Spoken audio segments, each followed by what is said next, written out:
আবু জেহেল পাথরের কঙ্কর মুঠের মধ্যে করে আইনা বলছে, মোহাম্মদ এটার ভিতরে কি কও, তাহলে ইমান আন। নবী বললেন, আমি না বলি, বরং এটারে জিগাও, সে আমারে চিনি নিটা জিডেই হোক। আবু জেহেল কম কিতেরে, আরে কিতেরে বাবা রে, বাতিজা তো শক্ত বাতিজা। আল্লাহ নবী বলেন, বলো ভেতরে যা আছো বলো, তুমি চিনো কিনা আমাকে। পাথরের কঙ্কর, নাতাকাল হাজার, পাথর নাতাক কথা বলছে, পাথরের কঙ্কর বলে উঠছে, আনতা রাসূলুল্লাহ, আপনি আল্লাহর রাসূল, আমি চিনি আপনাকে, আমি চিনি।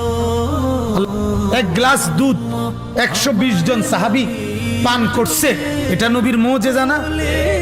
একটা বকরির গোশত 3000 সাহাবী খন্দকের, ওনারা সবাই পেট ভরে খাইছে, এটা মুজিজা না?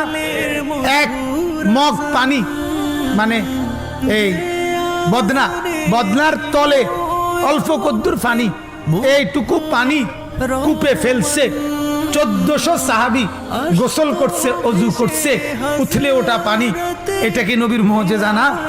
এগুলো সব মর্যাদা, এগুলো সব মর্যাদা, সব মর্যাদা, সব নবীজির সম্মান, ইজ্জত, সবকিছু নবীকে চিনত।